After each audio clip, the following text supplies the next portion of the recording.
안녕하십니까 시청자 여러분, 박종호입니다. 다시 한 주가 시작됐습니다. 8월 마지막 8월 31일 월요일 방송 시작하겠습니다. 자, 지난주에 검찰 중간 간부 인사가 있었는데요. 이 인사 어떻게 봐야 될지, 또 9월 정기국회에서 공수처 관련된 논의 어떻게 이루어질지 여러 가지 전망을 좀 해보도록 하겠습니다. 자, 민주당 김남국 의원 전화 연결돼 있습니다. 안녕하십니까 의원님? 네, 안녕하세요. 안산 단오늘의 김남국입니다. 네.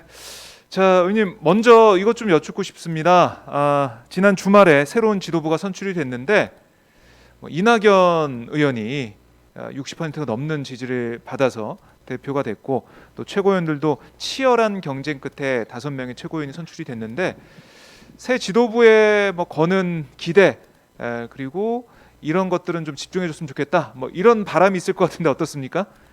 네, 많은 국민들이 기대하시는 것과 같다라고 저는 생각이 드는데요. 네.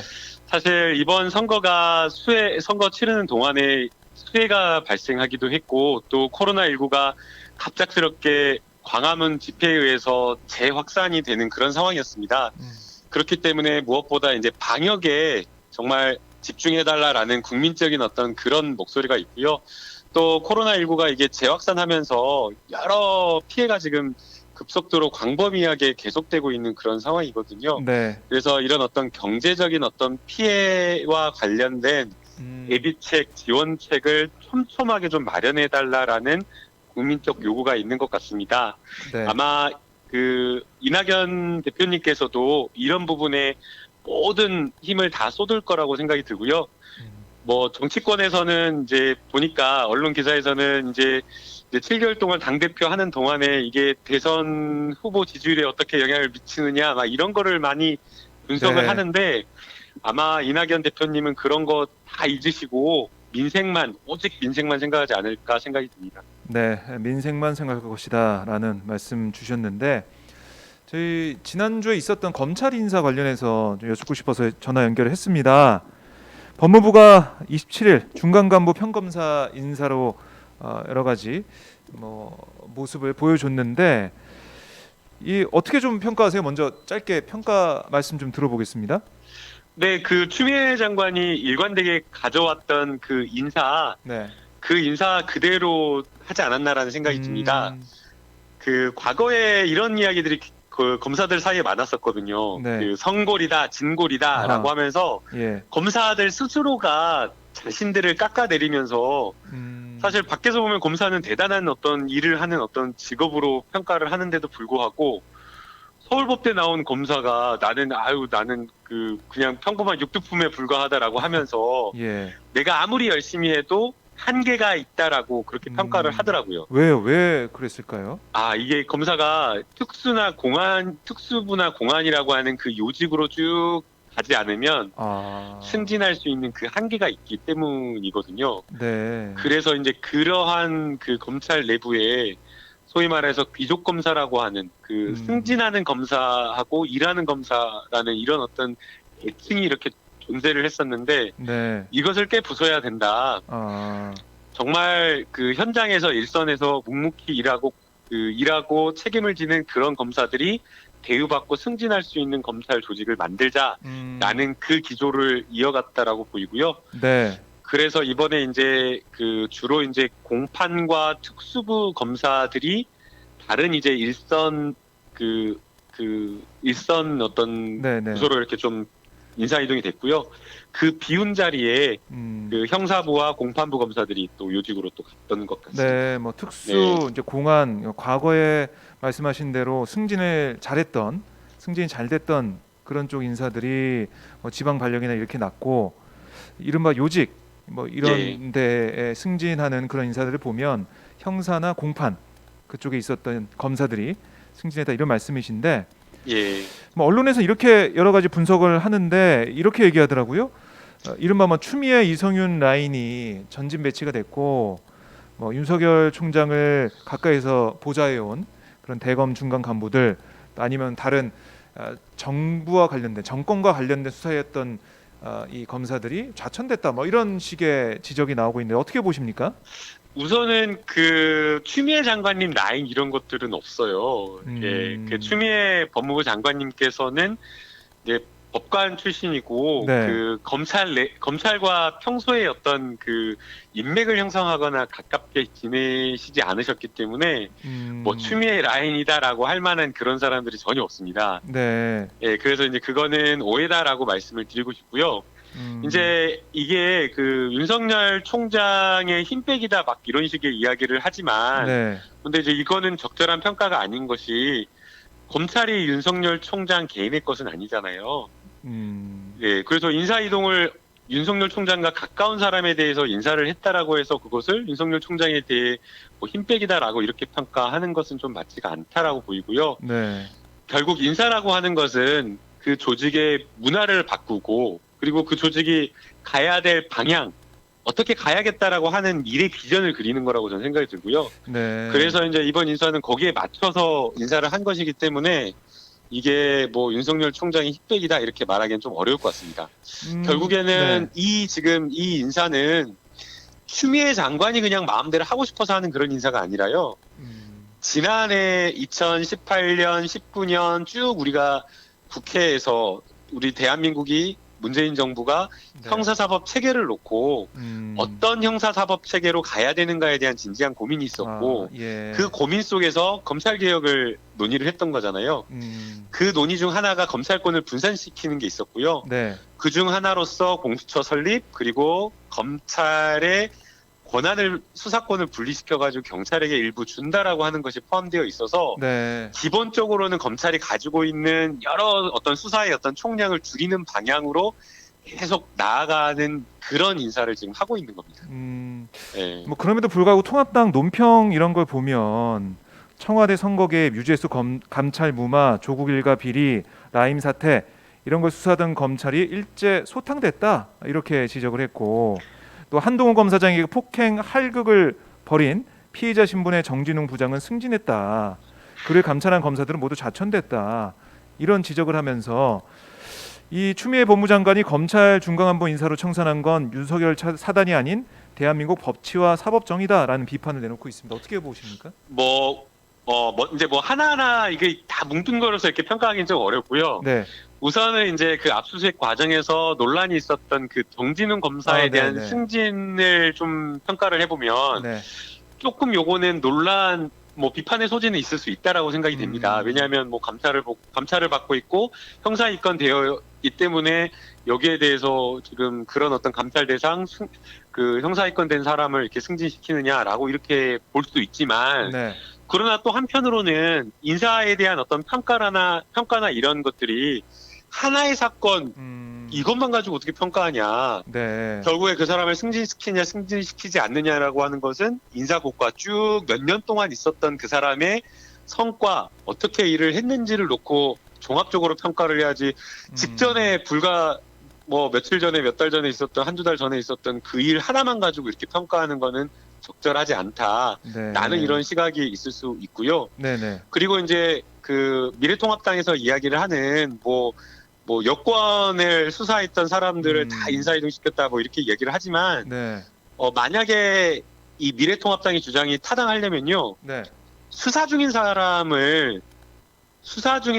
검사를 빼가지고 수사를 못하게 했으면 모르겠지만 다 수사가 끝난 사건들 아니겠습니까? 지금 그 조국 전 장관님 그 뭐 수사를 했던 사람에 대한 뭐 인사 이동을 했다라고 하는데 공판 검사를 인사 이동한 거거든요. 그러니까 그 수사를 했던 검사가 공판 그 공소 유지를 하면서 재판에 법정에 들어가고 있는 그런 상황인데 그 검사를 인사 이동했다라는 건데 네. 이 재판이 언제까지 갈지 몰라요. 수사는 이미 다 끝난 거고 그렇기 네. 때문에 만약에 그 여권의 어떤 권력자에 대한 수사를 막기 위해서 수사 중인 사람에 대해서 수사 검사에 대해서 막 빼가지고 흔들기 위해서 인사이동 시켜버렸다, 좌천시켰다. 그러면은 문제제기 할 수 있겠지만 네. 수사는 하라고 아무 방해하지 않고 수사 다 이렇게 놔뒀잖아요. 그래서 수사 다 끝난 다음에 그런 인사에 대해서 미래통합당처럼 이렇게 비판하는 거는 좀 적절한 비판은 아닌 것 같다라는 생각이 듭니다. 네, 김남국 의원의 주장 저희가 들어봤고요. 자, 저희 시청자분들 댓글을 좀 많이 남겨주시고 계신데 네네. 댓글 중에 제일 많이 보이는 댓글이 공수처 관련된 내용입니다. 예, 맞습니다. 뉴스 람남님이 공수처 좀 빨리 만들어주세요라고 하셨고요. 앵두 이뽀님 공수처 강력 촉구합니다. 그리고 추파춥스님 공수처 설치 빨리 가지야라는 댓글로 달아주셨는데 자 9월 정기국회 이제 열리는데요. 공수처 출범이 어떻게 되느냐 이걸 제일 궁금해하시는 것 같아요. 네, 저도 그 많은 분들이 이렇게 댓글 써주시는 거 보면서 이렇게 방송을 하고 있는데요. 그러시군요. 예. 예, 김 부자님, 축파추스님, 예, 네. 여러분들께서 이렇게 뉴스 럼럼님, 많은 분들께서 이렇게 댓글을 네. 남겨주시고, 예, 공수처 설치에 대해서 강하게 말씀을 해주시는 것 같습니다. 그렇습니다. 네, 그래서 이제 저희 법사위원들도 공수처 설치와 관련된 부분을 강하게 이제 추진하기 위해서 힘을 네. 모으고 있는 그런 상황이고요. 네. 이낙연 대표님께서도 원칙 있는 협치를 이야기를 하셨습니다. 예, 그래서 저는 이제 원칙 있는 협치가 무엇일까라는 것을 생각을 해보면 결국 여기서 말하는 그 원칙은 네. 법을 기본적으로는 법을 이야기한다라고 생각이 들고요. 그다음 두 번째는 그 포기할 수 없는 정치적 소신과 철학을 의미한다라고 생각이 됩니다. 네. 공수처를 예를 들면 공수처에는 반드시 그 기한을 정해가지고 7월 15일까지 공수처장 후보 추천하라라고 지금 되어 있잖아요. 맞습니다. 예, 그래서 그 법대로 야당이 추천을 하라라고 촉구하는 게 이게 지금 원칙에 따른 협치. 근데 이게 지금 야당이 추천을 하고 있지 않는데 거기에 대해서 계속해서 야당에 끌려다닌다거나 아니면 야당에게 양보한다거나 이렇게 하는 것은 사실은 그런 것은 협치는 아니라고 보이거든요. 네. 그래서 원칙 있는 협치라고 하는 것은 네. 지킬 것은 지키고 그리고 법에 근거한 법에 따른 정치 이런 것들은 하되 또 또 야당의 목소리를 듣는 어떤 토론하는 어떤 그런 어떤 모습이 원칙 있는 협치라고 생각이 됩니다. 그래서 네. 여기에 맞춰서 공수처도 강하게 또 야당이 협조를 구하면서 강하게 야당에게 주장할 수 있는 것, 촉구할 수 있는 것은 촉구하면서 반드시 연내 공수처 출범시킬 수 있도록 노력하겠습니다. 이게 지도부가 바뀌었다고 해서 좀 달라지는 게 있나요? 어떻게 보세요? 지도부가 달라진 다음에 공수처 설치 문제, 야당과 협치를 좀 강조하면서 연내가 아니라 내년까지 넘어갈 수 있는 상황이 되는지 아니면은 야당의 입장을 좀 기다리면서 좀 더 많이 기다릴 수도 있는 건 아닌지 이런 걱정도 하시는 것 같아요. 지금 이제 아직 지도부가 꾸려지지 않은 상황, 이제 회의를 아직 한 번도 하지 않은 그런 상황이잖아요. 네. 지금 이제 이낙연 총리님께서 지금 네. 자가격리가 오늘 12시에 풀린대요. 맞습니다. 예, 그래서 아직 지도부 회의를 정식으로 하지 않았을 것으로 보이고요. 그렇기 때문에 현재 지도부의 어떤 생각이나 이런 것들은 아직 확실하게 나오진 않은 것으로 보입니다. 네. 그래서 이제 공수처를 언제 어떻게 추진하겠다 이거 지금 확실하게 나오지 않았기 때문에 로드맵은 안 나왔지만 예, 요 로드맵은 안 나왔던 것으로 보이고요. 그럼에도 불구하고 공수처의 로드맵은 지도부의 로드맵에 의해서 나온 게 아니라 국민에 의해서 이미 나와 있다고 보이고요. 공수처 법에 의해서 이미 나와 있다고 생각이 됩니다. 네, 공수처 법에 의해서 언제까지 설치하라라고 하는 그것들이 나와 있기 때문에 법에 따라서 하면 된다라고 저는 생각이 들고요. 네. 공수처를 추진한다라고 해서 민생을 뒷전으로 하는 건 아니잖아요. 네. 예, 민생이 정말 중요하고 코로나19로 인한 경제 위기 극복하는 거 너무 중요하기 때문에 경제 위기 극복, 민생 그리고 코로나19 재확산 막는 것 방역 이거는 이것대로 확실하게 하고 또 그러면서 또 동시에 공수처 설치 이것도 함께 또 같이 가야 된다고 생각이 듭니다. 그러게요. 그러니까 저희 시청자분들이 우려하시는 게 뭐냐면 코로나19 재확산 막고 경제위기 극복하는 게 정말 중요합니다. 최우선 과제인데 이걸 하다 보면 공수처 얘기, 검찰 개혁 얘기가 아예 이제 쏙 들어가서 언론에서도 잘 등장하지 않고 이제 이렇게 사라지는 게 아니냐 이걸 제일 걱정하시는 것 같아요. 그러니까 어떻게 그거를 잘 두 마리 토끼를 잡을지 그런 걱정이 좀 계시는 것 같습니다. 네, 이제 많은 분들이 이제 그런 것을 걱정하고 계시고요. 검찰 개혁을 실기해 버리면 다시는 기회가 오지 않는다라고 생각이 됩니다. 네. 그렇기 때문에 이제 많은 분들께서 함께 이렇게 걱정하고 계신 거라고 생각이 들고요.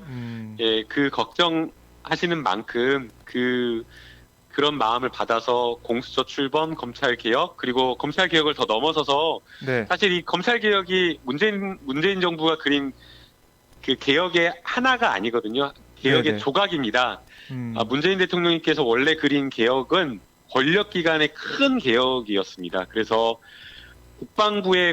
국방부의 기무사도 개혁하고 국정원도 개혁하고 경찰도 개혁하고 네. 검찰도 개혁하고 권력기관을 함께 개혁한다라고 하는 전체적인 어떤 큰 그림이 있기 때문에 이러한 어떤 큰 전체적인 개혁을 하는 권력기관 개혁 큰 밑그림 하에서 네. 검찰 개혁이 꼭 이루어질 수 있도록 노력하겠습니다. 네. 알겠습니다. 그러니까 저희도 이렇게 김남국 의원과 인터뷰를 하고 이런 거 자체도 검찰 개혁과 공수 설치, 국민들이 바라는 이런 것들이 코로나19 이 전국, 코로나19 재확산 속에서도 계속해서 알려지고 계속해서 얘기가 나올 수 있게 뭐 이렇게 하는 측면도 있거든요. 네. 예, 그래서 김남국 의원님 뭐 정기국회 처음 맞이하는데요. 이번 정기국회에서 어떤 것들에 좀 주안점을 두실지 이것도 한번 들어보면 좋을 것 같아요. 네, 아무래도 이제 법사위다 보니까 네, 이제 검찰 개혁과 사법부의 여러 가지 개혁 이런 부분을 좀 들여다볼 수밖에 없고요. 이제 법사위에서 사실은 이제 검찰만 있는 것으로 또 생각하는 경우도 있는데 이제 피감기관의 뿐만 아니라 사실 또 더 큰 부분을 차지하고 있는 게 사법부입니다. 그래서 사법부도 민주적 통제, 국민을 위한 기관이 되어야 된다라고 많은 분들이 이야기를 하고 있기 때문에 사법부의 어떤 독립이라든가 또 국민을 위한 법원이 될 수 있도록 사법부 개혁에 대해서도 함께 고민하도록 하겠습니다. 네, 알겠습니다. 의원님 오늘 말씀 잘 들었고요. 저희가 또 검찰 개혁 문제 또 사법 개혁 문제 계속해서 의원님께 좀 여쭙도록 하겠습니다. 네, 좋은 인터뷰 기회 주셔서 감사하고요. 네, 오늘 월요일인데 모두 행복한 하루 되시길 바랍니다. 말씀 잘 들었습니다, 의원님. 네, 감사합니다. 네. 자, 지금까지 김남국 의원과 말씀을 좀 나눠봤습니다. 사법개혁, 검찰개혁, 공수설치 이것들에 대한 관심 저는 여전히 계속되고 있다고 생각을 합니다. 그래서 뭐 여러분들이 계속해서 검찰개혁과 촛불시민 이 이른바 조국백서에 대한 관심도 계속 가지고 있는 걸로 알고 있고요. 그러니까 지난해 이 여름부터 뜨겁게 광장을 달궜던 시민들의 그 바람 그리고 그 목소리 이렇게 헛되게 그냥 묻혀버리거나 헛되게 흩어지는 게 아니라 이런 모든 의지들이 모여서 검찰 개혁이라는 것을 완수할 수 있는 그런 원동력이 될 거라고 생각을 합니다. 저희 이 방송 여러분들의 성원으로 만들어지고 있는데요. 화면 하단에 보면 010-3270-3828, 010-3270-3828 여기로 연락을 주시면 저희 오마이 TV 계속 방송할 수 있게 힘을 모을 수가 있습니다. 누가 내라고 해서 내는 시청료가 아니라 자발적으로 내는 시청료입니다. 네, 여러분들 많은 성원 주저하지 마시고 전화 한 통 자발적으로 후원하겠다, 응원하겠다, 오마이TV 계속 보고 싶습니다. 네, 이렇게 전화해서 말씀해 주시면 너무나 반갑습니다. 저희 댓글로 김남국 TV 김남국 의원이 댓글로 달아줬습니다. 네, 김남국 TV 또 홍보하시나 봐요. 네, 저희 유튜브 많이 보시는 분들 김남국 TV도 구독을 꼭 해주십시오. 항상 소통하고 또 시청자들과 대화하려는 이런 노력을 계속하고 있는 민주당 국회의원입니다. 네, 오늘 뭐 아침부터 또 회의가 있어서 저희 방송에 직접 출연하지 못하고 전화로 연결했는데요. 네, 다음에 스튜디오에 모셔서 말씀을 들어보도록 하겠습니다. 네, 김남국 TV가 그 댓글창에 등장해서 좀 깜짝 놀랐습니다. 김남국 TV 좋아요 구독 부탁드립니다라고 깨알 홍보 하고 예.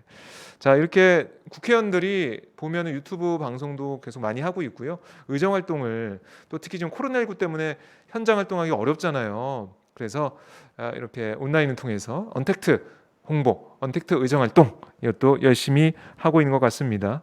앞으로 이렇게 이게 뉴 노멀이 될 것 같아요. 지금 국회도 통제가 되고 국회도 폐쇄되는 상황이기 때문에 뭐 이런 것들은 아마 계속 이어지지 않을까라고 합니다.